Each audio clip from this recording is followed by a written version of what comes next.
أعوذ بالله من الشيطان الرجيم.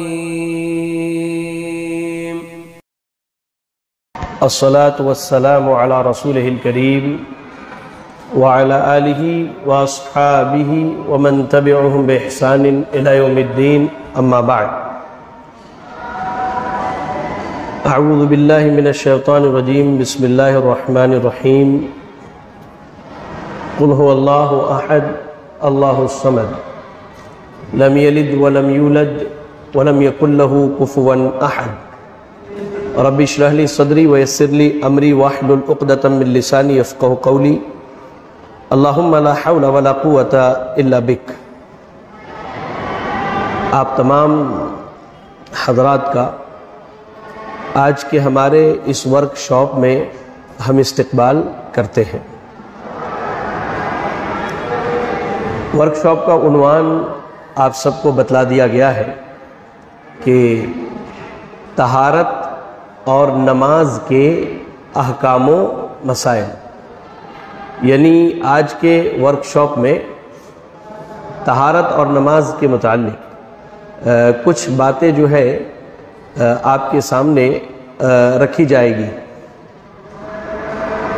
اس لیے کہ نماز اور طہارت یہ دونوں ہماری زندگی کا وہ عظیم حصہ ہے جس سے کسی کو چھٹکارا نہیں ہے. ایک مسلمان کے لیے پاک صاف رہنا، صاف ستھرا رہنا یہ انتہائی اہم اور ضروری ہے، اور شریعت نے پاکی، صفائی، ستھرائی کو جو ہے آدھا ایمان قرار دیا ہے، آدھا ایمان قرار دیا ہے. اور ایسے ہی نماز کا مسئلہ ہے. تو نماز جہاں تک ہے تو نماز کے باب میں آپ یہ بات یاد رکھیں کہ بے نمازی کے تعلق سے شریعت کہتی ہے کہ بے نمازی جو نماز کا انکار کرنے والا ہے، جو نماز کا انکار کرنے والا کہ نہیں نماز کچھ بھی نہیں ہے، شریعت نے کہا کہ وہ مسلمان ہی نہیں ہے. انشاءاللہ اس پر بھی باتیں آئیں گی. آج ہم اور آپ جو کتاب پڑھیں گے، اس سے پہلے ہم نے جنازہ کے احکام و مسائل پر آپ کو ایک کتاب پڑھائی تھی. آج ہم جو کتاب پڑھیں گے وہ کتاب یہ ہے جو آپ کے سامنے موجود ہے، آپ سب کو دی گئی ہے. کتاب ہے مختصر مسائل و احکام طہارت و نماز. یہ کتاب کس نے ترتیب دی ہے یہ آپ پہلے جان لیجئے. اس کتاب کے لکھنے والے علامہ محمد ابن صالح العثیمین رحمہ اللہ ہے. علامہ محمد ابن صالح العثیمین رحمہ اللہ کون ہے؟ کتاب پڑھنے سے پہلے جس نے اس کتاب کو ترتیب دیا ہے وہ آپ سمجھ لیجئے. علامہ محمد ابن صالح العثیمین یہ سعودی عرب کے بہت بڑے عالم دین گزرے ہیں. آپ کی پیدائش 9 مارچ 1929 میں ہوئی تھی، 9 مارچ 1929 میں، اور آپ کی وفات 11 جنوری سن 2001 میں ہوتی ہے. 11 جنوری سن 2001 میں. علامہ محمد ابن صالح العثیمین اپنے دور کے عالم دین، فقیہ، یعنی جن کو فقہ کا بہت علم تھا، مفسر قرآن ہیں، بہترین خطیب تھے، بڑی اچھی تقریر کیا کرتے تھے، اور آپ سعودی عرب کے بڑے بڑے جامعات جو یونیورسٹیز ہیں وہاں کے استاذ رہ چکے ہیں. اور سب سے بڑی خصوصیت یہ ہے کہ علامہ محمد بن صالح العثیمین رحمہ اللہ سعودی عرب کی جو فتویٰ کمیٹی ہے، یعنی جو بڑے بڑے علماء کا کونسل ہے، فتویٰ کمیٹی ہے کونسل، اس کے آپ ممبر رہ چکے ہیں. آپ اس کے ممبر رہ چکے ہیں. سینکڑوں کتابیں علامہ ابن عثیمین رحمہ اللہ کے عربی زبان میں موجود ہے.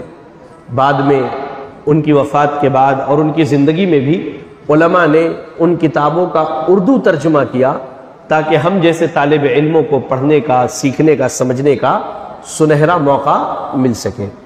اسی سلسلے کی ایک کڑی جو ہے یہ کتاب مختصر مسائل و احکام طہارت و نماز ہے.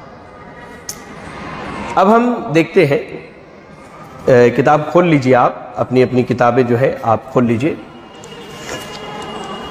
صفحہ نمبر جو ہے ہم 7 سے شروع کرتے ہیں، صفحہ نمبر 7۔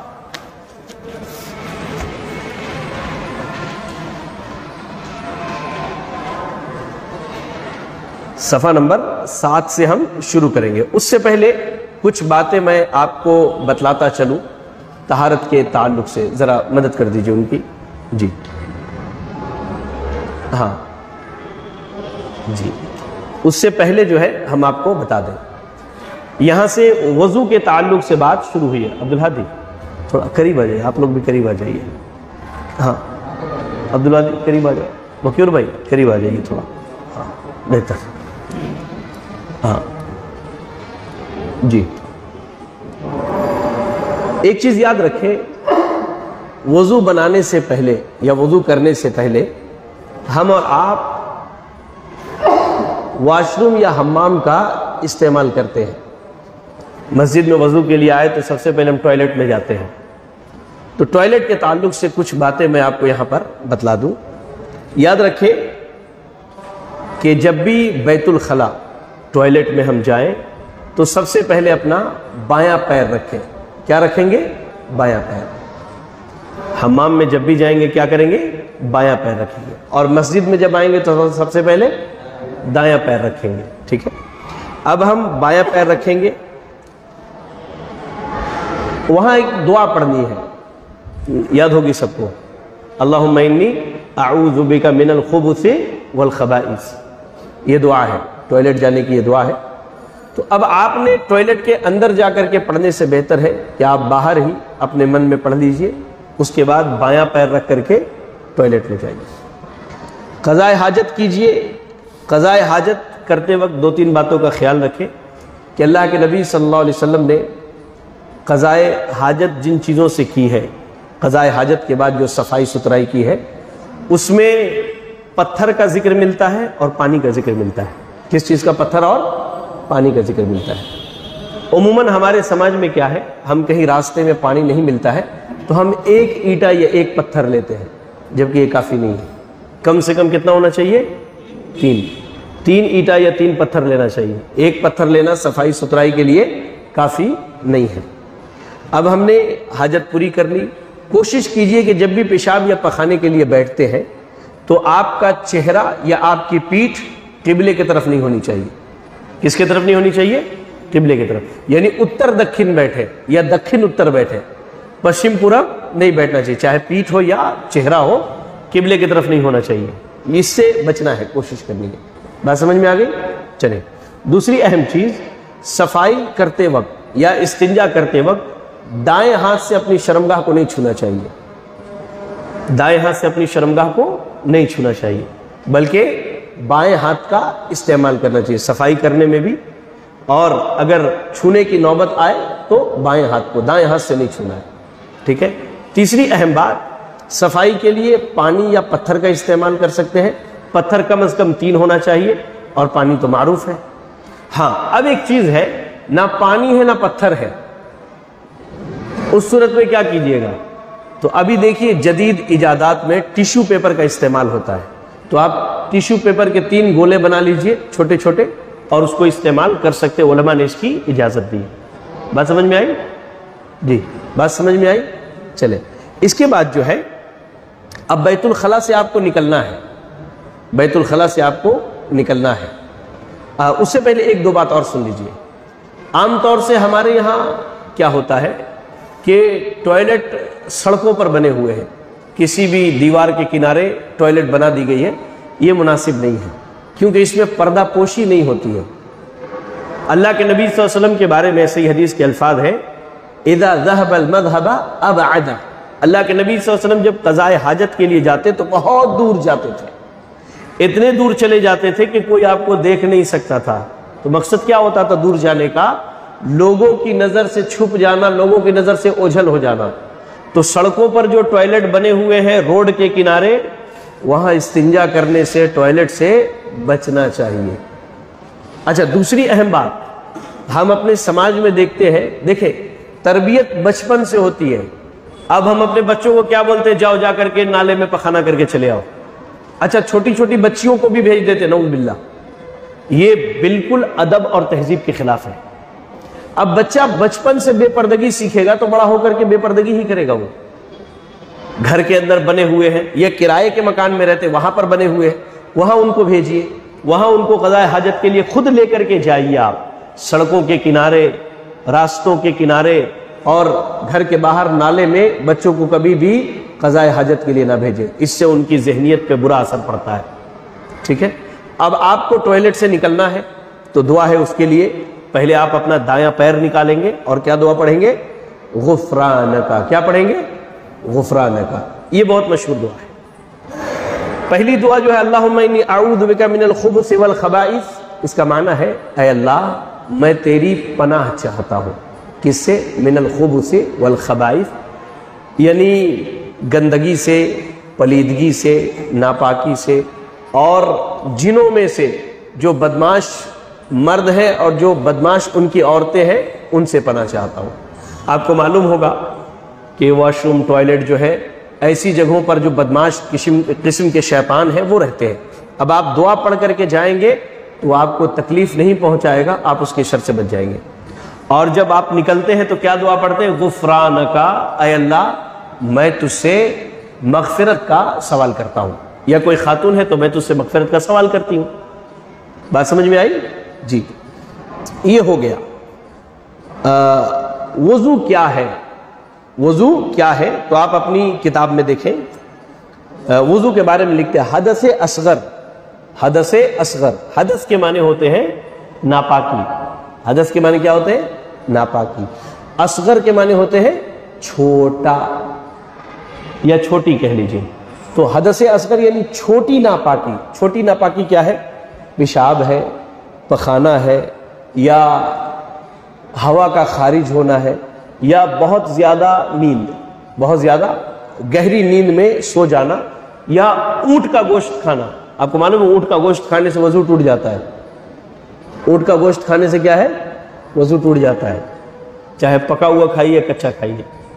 تو یہ کچھ چیزیں ہیں، پیشاب ہے، پخانہ ہے، ہوا کا خارج ہونا، بہت گہری نیند کا لگ جانا، یا اونٹ کا گوشت کھانا. ان سب کے بعد جو ہے آدمی پر وضو واجب ہو جاتا ہے اگر وہ نماز پڑھنا چاہے تو. بات سمجھ میں آئے گی؟ آپ بالکل پاک صاف ہیں. اب آپ کو نماز پڑھنے کے لیے آنا ہے تو آپ نے وضو کرنی ہے. ٹھیک ہے. لیکن آپ گھر سے وضو کر کے آ رہے ہیں مسجد کے لیے، یہاں آنے کے بعد محسوس ہوا کہ نہیں مجھے پیشاب کے لیے واش روم جانا ہے، یا راستے میں ہوا خارج ہو گئی، یا پیٹ کی تکلیف سے آپ پخانے کے لیے چلے گئے، یا پھر جو ہے آپ نے آتے آتے کسی دوست کے ساتھ اونٹ کا گوشت کھا لیا، تو اس صورت میں اب آپ کے اوپر وضو کرنا واجب ہے. یہ کیا ہے؟ وضو کرنا واجب ہے. وضو کیا ہے؟ یہاں پہ کتاب میں نہیں ہے، یہ آپ سمجھ لیجئے. وضو ہے کہ کچھ پانی کا استعمال کرنا اللہ کی عبادت کے لیے اور جسم کے کچھ خاص حصوں کو دھونا.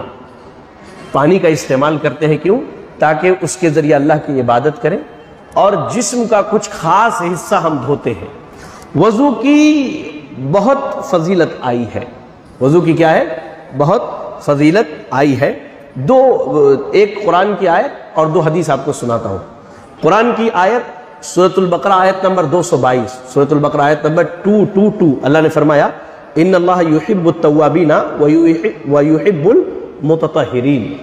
اللہ تعالیٰ توبہ کرنے والے کو پسند کرتا ہے. کوئی بھی بندہ اللہ سے جتنا توبہ کرے اللہ تعالیٰ کو بہت پسند ہے، اور کوئی بھی بندہ طہارت حاصل کرے، پاک صاف رہے، باوضو رہے، تو اللہ تعالیٰ اس بندے سے بہت محبت کرتا ہے، اللہ اس بندے کو بہت پسند کرتا ہے.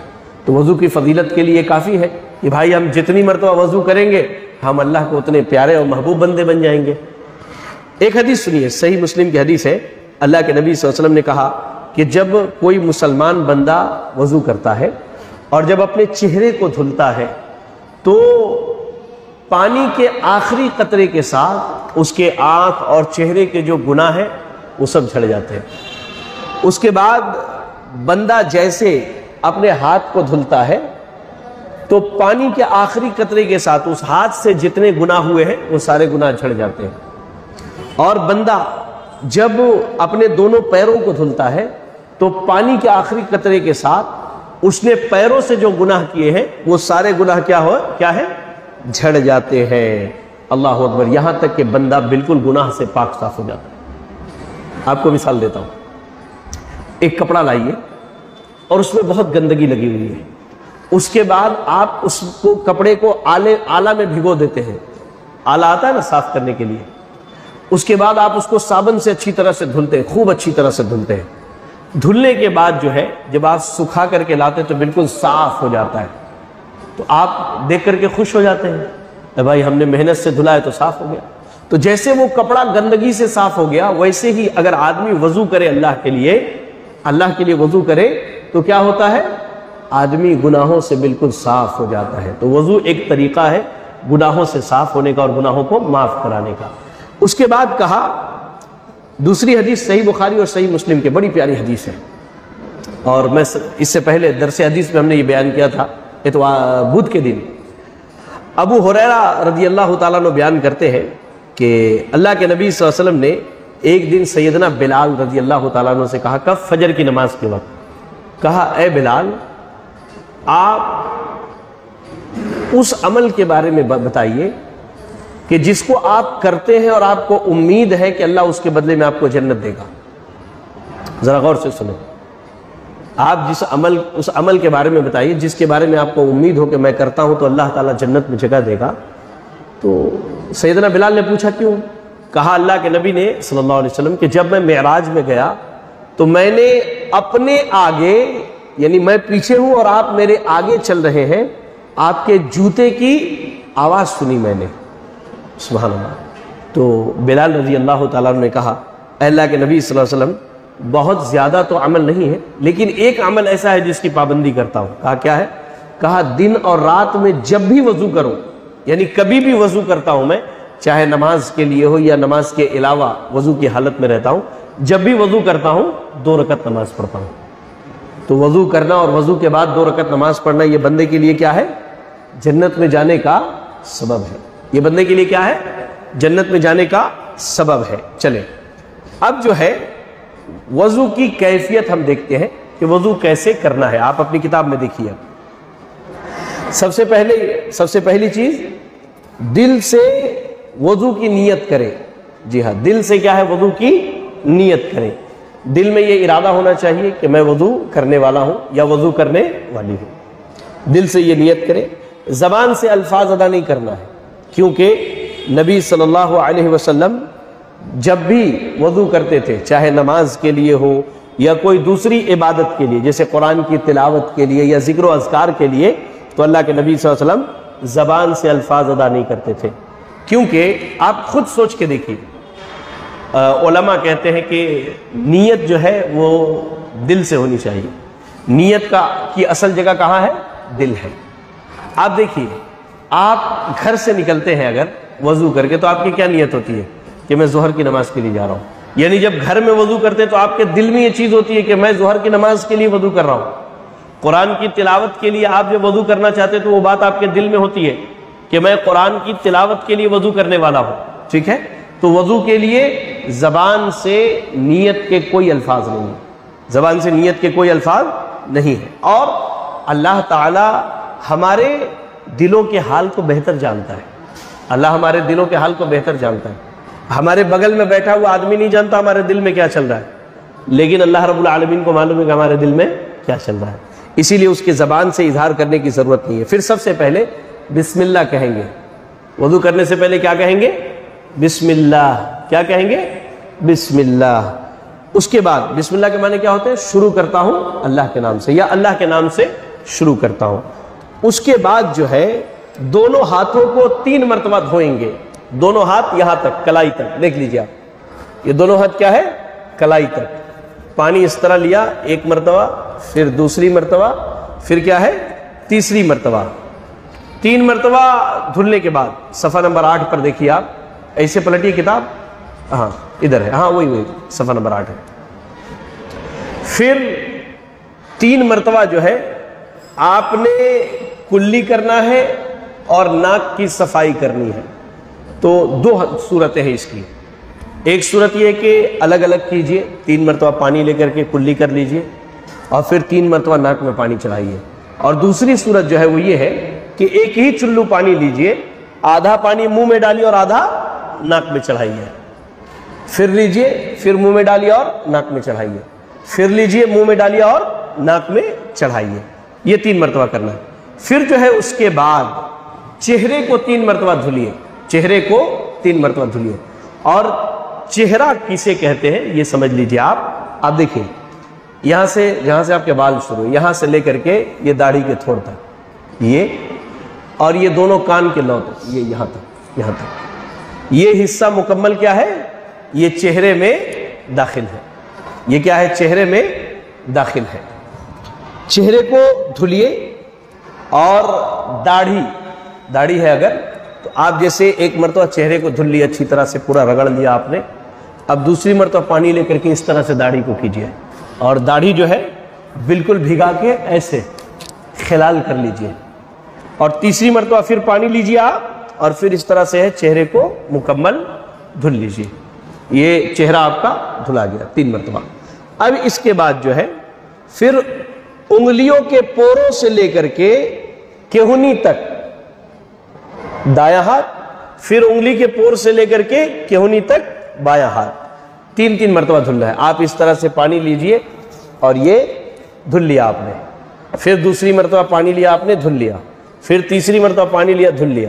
ٹھیک ہے, 3 مرتبہ دونوں ہاتھ. بعض بھائی کیا کرتے ہیں 3 مرتبہ دھلنے کے بعد بھی ایسے پانی لیتے ہیں, یہ سنت کے خلاف ہے. آخری حد کتنا ہے, 3 مرتبہ دھلنا ہے. 1 مرتبہ, 2 مرتبہ یا 3 مرتبہ. اب 3 مرتبہ دھلنے کے بعد پھر اس طرح سے پانی لے رہے ہیں, پھر پانی لے رہے ہیں. یا تو آپ پہلی ہی مرتبہ اس طرح سے پانی لے کر کے دھل لیجئے, بات سمجھ میں, پہلی مرتبہ ایسے پانی لیجئے, دھل لیجئے, یا پھر 3 مرتبہ ایسے پانی لے کر کے دھل لیجئے. لیکن 3 مرتبہ دھلنے کے بعد پھر ایسے 3 مرتبہ, پھر بائیں ہاتھ 3 مرتبہ, یہ سنت سے ثابت نہیں ہے. اس کے بعد آپ کو سر کا مسح کرنا ہے اور ایسے کرنا ہے کہ سر کے ساتھ کان کا بھی مسح ہو جائے. بات سمجھ میں آئی؟ تو سر کا مسح کرنے کے لیے آپ نے نل میں اپنے ہاتھ کو بھگو لیا ایسے, یہ دیکھ لیجئے آپ, یہ جو ہے نا ایسے, یہاں سے ایسے لے کر کے جائیے, کہاں, نیچے یہاں تک جہاں تک آپ کے آخری بال ہیں. پھر اس کے بعد ایسے واپس اس کو لے کر کے آ جائیے. دوبارہ نیا پانی نہیں لینا ہے آپ نے, دوبارہ نیا پانی نہیں لینا ہے. اب اس انگلی کو اور اس انگلی کو اس میں, یہ ایسے, یہ جس طرح کان بنا ہوا ہے ویسے, اور انگوٹھے سے جو ہے کان کا پچھلا حصہ مسح کر لیجئے. بات سمجھ میں آئی؟ سر کا مسح آپ نے کر لیا, سر کا مسح کرنے کے بعد کان کا مسح کریں. بعض بھائی وضو میں گردن کا بھی مسح کرتے ہیں, یہ سنت سے ثابت نہیں ہے, کیونکہ آپ نے جو سر کا مسح کیا وہ آلریڈی آپ کے بال یہاں گردن تک وہ ہاتھ آتے ہیں, پھر واپس جاتے ہیں, اور کان آپ نے کر لیا. بعض بھائی جو کرتے ہیں گردن کا مسح, یہ سنت سے ثابت نہیں ہے. اس پر جو حدیثیں ملتی بھی ہیں تو سند کے اعتبار سے بہت زیادہ کمزور ہے. چلے, پھر اس کے بعد آپ نے دایاں پیر 3 مرتبہ ٹخنے تک, دایاں پیر ٹخنے تک پانی لیا آپ نے. مثال کے طور پہ یہ پیر ہے آپ کا, آپ نے پانی لیا, اچھی طرح سے دھلے. اس انگلی سے, کانی انگلی جس کو ہم کہتے ہیں, چھوٹی انگلی سے اپنے پیر کے انگلیوں کا مسح کر لیجئے ایسے. ٹھیک ہے, اپنی پیر کے انگلیوں کا مسح کر لیجئے اچھی طرح سے, ایک دم جیسے داڑھی کا خلال کیا ہم نے ویسے ہی انگلیوں میں خلال کرنا ہے. یہ جو ہے مکمل جو ہے آپ نے کر لیا. یہ کرنے کے بعد پھر آپ بایاں پیر دھلیں گے. بائیں پیر کو بھی اسی انگلی سے انگلیوں کے درمیان پانی پہنچائیں گے. 3 مرتبہ دھلنا ہے, دایاں پیر اور بایاں پیر ٹخنے تک. بات سمجھ میں آئی؟ اب آپ نے دھل لیا, وضو آپ کا سمجھ لیجئے کہ مکمل ہو گیا. اب جو ہے وضو کرنے کے بعد ایک دعا پڑھی جاتی ہے. جی, آپ میں سے کس کو یاد ہے؟ جی,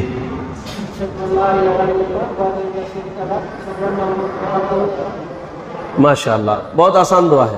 اشہد اللہ الہ الا اللہ وحدہ لا شریک لہ وَأَشْهَدُ أَنَّ مُحَمَّدًا عَبْدُهُ وَرَسُولُهُ.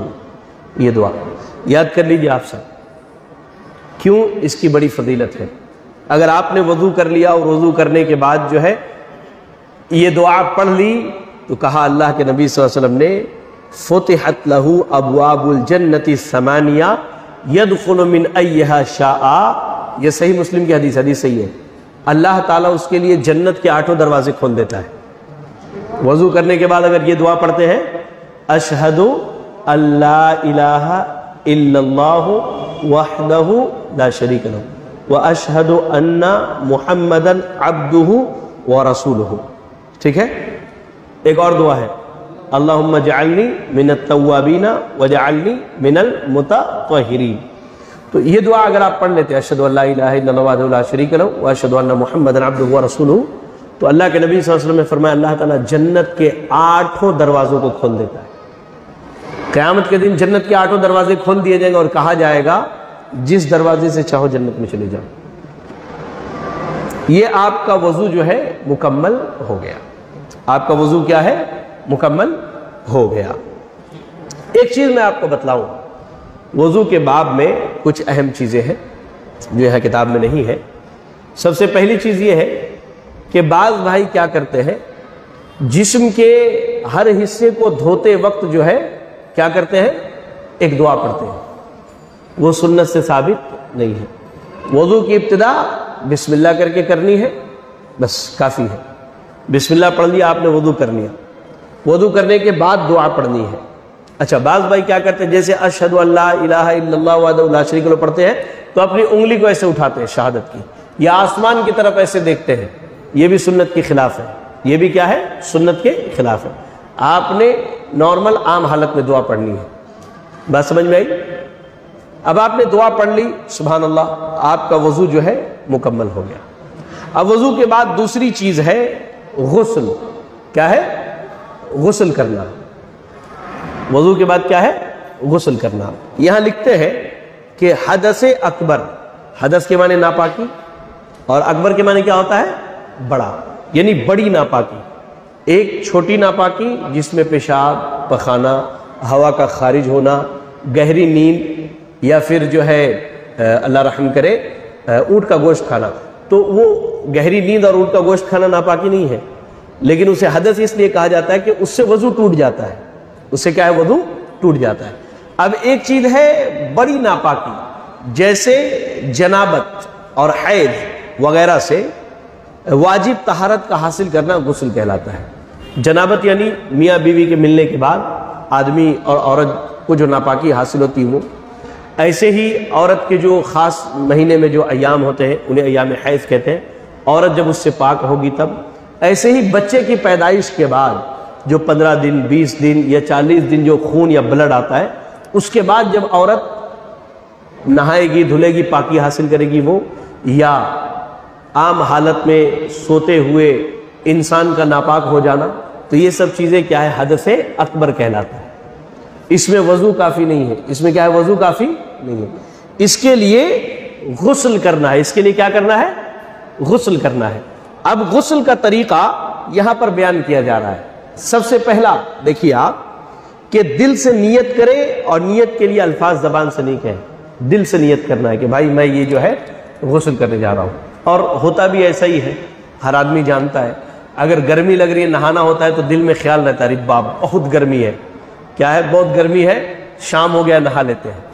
لیکن ناپاکی کے بعد آدمی نہانے جاتا ہے تو اس کے ذہن میں یہ چیز خیال رہتی ہے کہ میں یہ پاک ہونے کے لیے غسل کر رہا ہوں، پاک ہونے کے لیے غسل کر رہا ہوں. ٹھیک ہے نا؟ اس کے بعد جو ہے پہلی چیز ہو گئی کہ نیت کرنا ہے. دوسری چیز سب سے پہلے بسم اللہ کریں.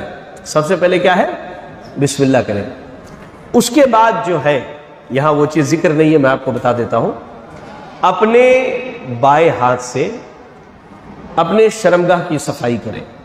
پانی ڈال لیں شرمگاہ پر، صابن ہے، جو چیز بھی ہے اس سے شرمگاہ کی صفائی کریں، اور جو ہے پانی سے دھل لیں پہلے اپنی شرمگاہ کو. اس کے بعد 3 مرتبہ ہاتھ دھلیں اور مکمل وضو کر لیں.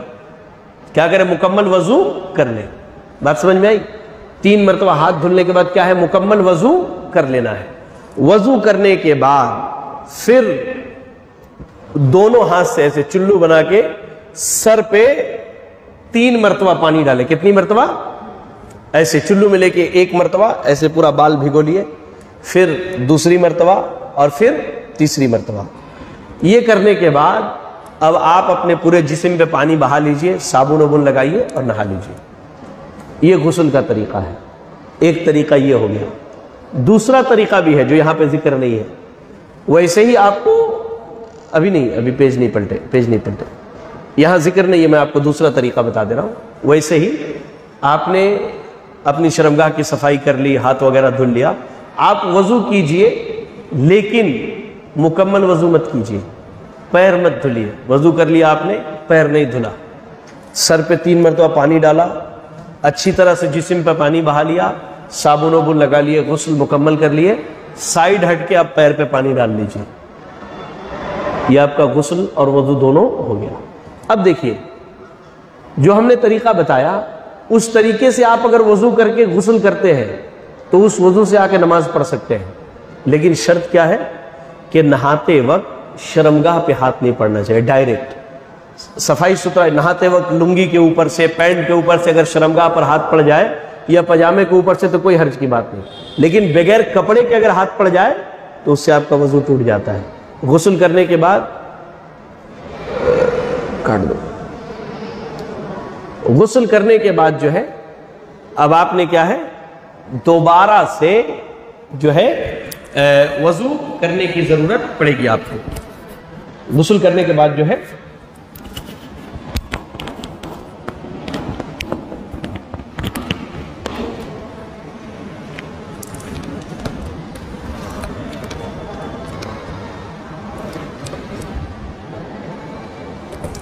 جی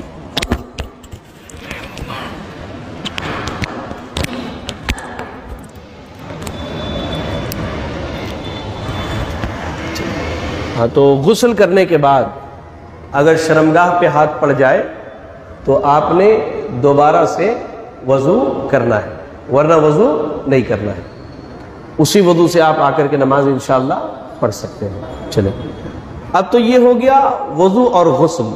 طہارت کے بعد میں ایک تیسری چیز بھی جس کو ہم تیمم کہتے ہیں۔ کیا کہتے ہیں؟ تیمم۔ تیمم کے بارے میں ہے کہ جس کو پانی نہ ملے، اب ہم ایسی جگہ پہنچ گئے جہاں پانی نہیں مل رہا ہے، یا اتنا زیادہ بیمار ہے کہ ڈاکٹر نے پانی استعمال کرنے سے منع کر دیا ہے، ڈاکٹر نے بول دیا کہ بھائی آپ پانی استعمال نہیں کر سکتے، یا جسم اتنا زیادہ کٹ پھٹ جائے کہ اب پانی کا استعمال ممکن نہیں ہے، تو اس صورت میں ہم نے تیمم کرنا ہے، چاہے وہ نماز کے لیے ہو یا چاہے یعنی نماز کے لیے ہو یا پاکی حاصل کرنے کے لیے ہو۔ غسل جنابت ہے، بڑی چھوٹی ناپاکی اور بڑی ناپاکی سے پاک ہونے کے لیے پانی نہ ہونے کی صورت میں یا پانی کا استعمال منع ہونے کی صورت میں کہ پانی استعمال نہیں کر سکتے ہیں، بھائی ڈاکٹر نے منع کر دیا ہے، تو اس صورت میں کیا ہے ہم نے تیمم کرنا ہے۔ ہم نے کیا کرنا ہے؟ تیمم کرنا ہے۔ تیمم کا طریقہ کیا ہے؟ کہتے ہیں کہ غسل یا وضو جس کی جگہ تیمم کرنا ہے اس کے لیے پہلے دل سے نیت کر لیں کہ میں نے تیمم کرنا ہے۔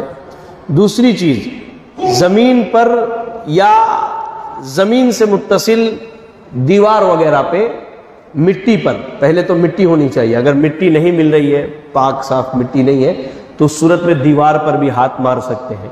تو مٹی پر جو ہے اس طرح سے دیکھ لیں آپ طریقہ، اپنے دونوں ہاتھ ایسے ماریے، اٹھائیے، پھونک مار لیجئے، اس کے بعد کہتے ہیں کہ اپنے چہرے پہ مل لیجئے پوری طرح سے، اور پھر اس طرح سے دونوں کلائیوں پر، ختم، تیمم آپ کا ہو گیا۔ ابھی آپ کو غسل سے بھی کافی ہو جائے گا اور وضو سے بھی کافی ہو جائے گا۔ ایک چیز ہے، جیسے مثال کے طور پہ جو ہمارے بوڑھے بزرگ ہیں گھر میں رہتے ہیں، اب سردی شروع ہونے والی ہے تو اس صورت میں اب وہ وضو نہیں کر پاتے ہیں بیچارے، گرم پانی میسر نہیں ہے، ان کو وضو کرنے میں بہت دقت ہوتی ہے، تو اس صورت میں وہ تیمم کر سکتے ہیں، ٹھیک ہے، کیونکہ پانی بہت سرد ہو جاتا ہے۔ اب وہ وضو کرے تو بیمار ہو جائیں گے اور ان کے لیے بیماری اس عمر میں بڑا نقصان دہ ہے، تو اس صورت میں تیمم کر سکتے ہیں۔ لیکن تیمم کس کے لیے مشروع ہے؟ وہ آدمی جس کو پانی نہیں ملے، ایسی جگہ چلا جائے جہاں پانی ہے ہی نہیں، یا پھر جو ہے آپ اتنے زیادہ بیمار ہیں کہ پانی کا استعمال آپ کے لیے مناسب اور درست نہیں ہے، یا ڈاکٹر نے آپ کو بالکل پانی کے استعمال سے منع کر دیا ہے کہ آپ ہاتھ منہ نہیں دھل سکتے ہیں یا کچھ بھی ایسا نہیں کر سکتے ہیں، تو اس صورت میں جو ہے آپ کو چاہیے کہ آپ تیمم کریں۔ اور تیمم کا طریقہ یہ ہے کہ دل میں ارادہ کر لیں تیمم کا، بسم اللہ پڑھ کے دونوں ہاتھ اس طرح سے مٹی پہ ماریں، پھونک لیں، جھاڑ لیں ہاتھ کو، چہرے پہ اس طرح سے ملیں اور اس کے بعد دونوں کلائی مل لیں، کافی ہے۔ بعض بھائی کیا کرتے ہیں، ایسے لے کے آتے ہیں، ایسا، یہ سنت کے خلاف ہے، یہ سنت کے خلاف ہے۔ تیمم کے بارے میں جو صحیح حدیث ہے وہ یہی ہے کہ کلائی تک جو ہے دونوں ہاتھ کو کیا ہے، اس طرح سے مل لینا ہے۔ جی چلیں، تو یہ جو ہے طہارت کا باب ختم ہو گیا۔ اب اس کے بعد جو ہے انشاءاللہ ہم نماز کا باب شروع کریں گے۔ اس سے پہلے سوال اور جواب طہارت کے تعلق سے جو ابھی ہم نے پڑھایا، آپ کے پاس کوئی سوال ہے تو آپ پوچھ لیجئے، اور جو بھی آن لائن کلاس اٹینڈ کر رہے ہیں وہ ہمارے گروپس میں سوالات بھیج دیں، انشاءاللہ ان کو بعد میں جواب دے دیا جائے گا۔ جی اگر کوئی سوال ہے طہارت کے بارے میں تو آپ پوچھ لیجئے۔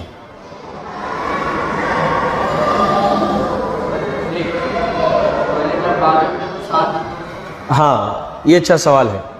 ابھی دیکھیے ہمارے یہاں جو ٹوائلٹس بنتے ہیں تو ٹوائلٹ اور باتھ روم دونوں ساتھ میں ہوتا ہے، لیکن دونوں میں جگہ ہوتی ہے، تو اس صورت میں آپ وہاں وضو کر سکتے ہیں۔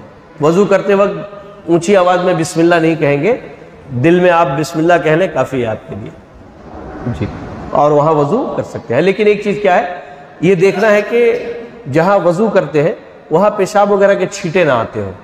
اگر گئے ایک دو ڈبہ پانی مار دیجئے، صاف ہو گیا، آپ وہاں وضو کر لیجئے آرام سے، اس میں کوئی حرج کی بات نہیں ہے انشاءاللہ۔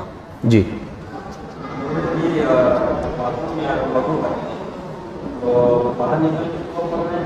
نہیں، باہر نکل کے اگر باتھ روم کے اندر وضو کر رہے ہیں جہاں ٹوائلٹ وغیرہ ہے یا حمام میں ہی ہے تو وضو کرنے کے بعد باہر نکل جائیے، اس کے بعد دعا پڑھیے آپ۔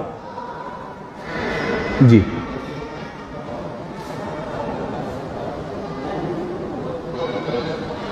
جی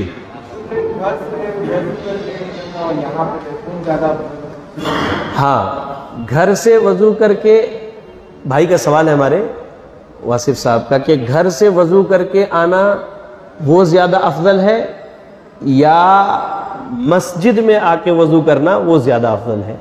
تو زیادہ افضل کیا ہے؟ گھر سے وضو کر کے آنا۔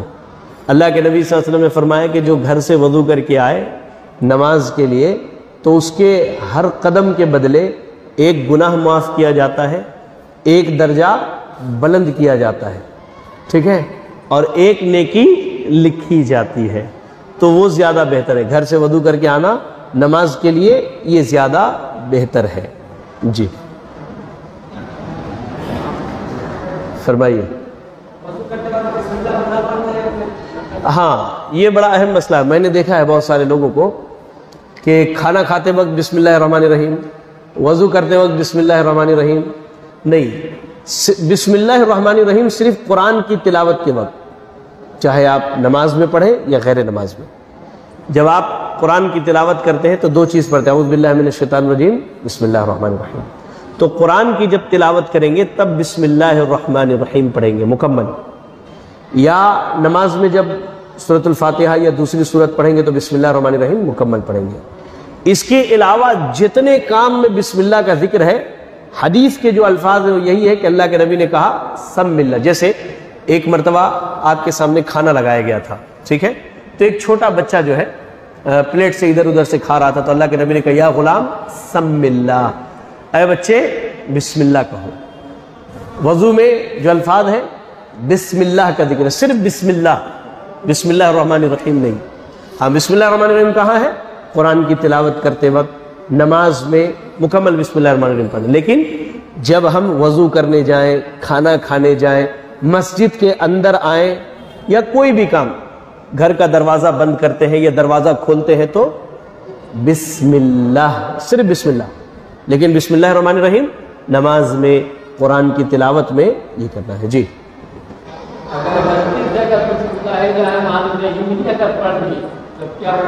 نہیں چچا وہ غلطی نہیں ہوگی. اگر کوئی بسم اللہ الرحمن الرحیم پڑھ لے ہاں تو وہ غلطی نہیں ہوگی انشاءاللہ.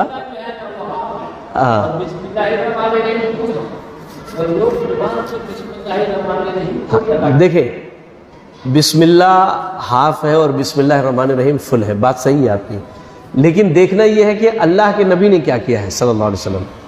آپ نے جو پڑھا ہے، آپ نے جو تعلیم دی ہے، وہ آپ نے بسم اللہ کی تعلیم دی ہے، اور نبی صلی اللہ علیہ وسلم اس دین کے پہنچانے والے، آپ کو اللہ نے نبی اور رسول بنائے.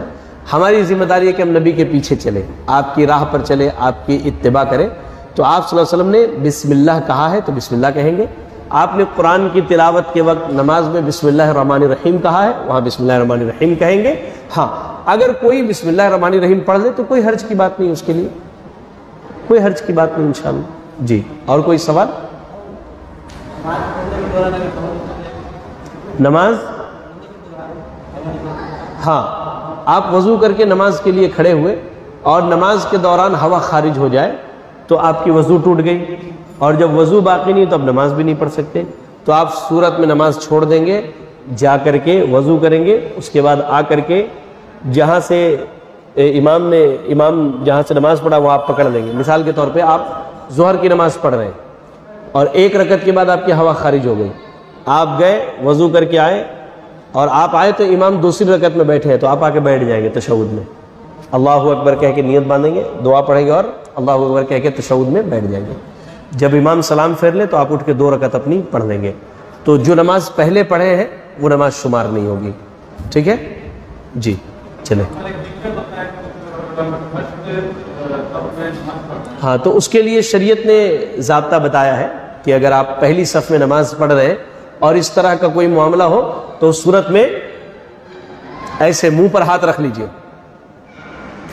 تو نمازیوں کو بھی سمجھ میں آ جائے گا کہ ان کو کوئی ضرورت ہے اس لیے جا رہے ہیں. اور آپ اگلی صف میں ہیں تو کوئی حرج نہیں، منہ پہ ہاتھ رکھیے اور لوگوں کو ہٹا کے نکل کے چلے جائیے، اس سے کوئی حرج کی بات نہیں ہے. آپ کی مرضی پہ دائیں بائیں کوئی بھی ہاتھ رکھ لیجئے.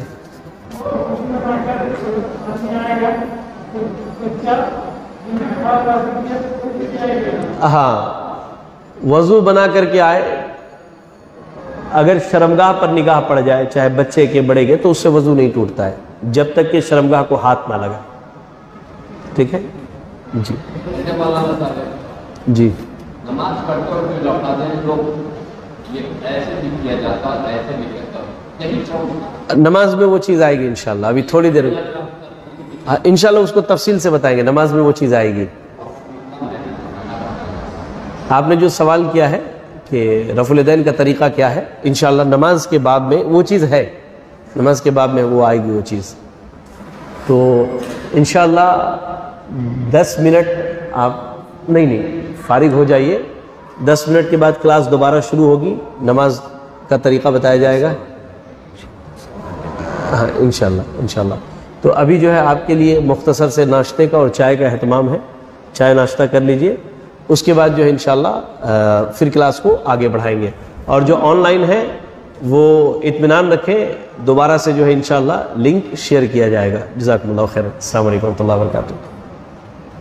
آدھا گھنٹے کا کلاس اگر ہوگا نا ہم لوگ وقت دے سکیں گے.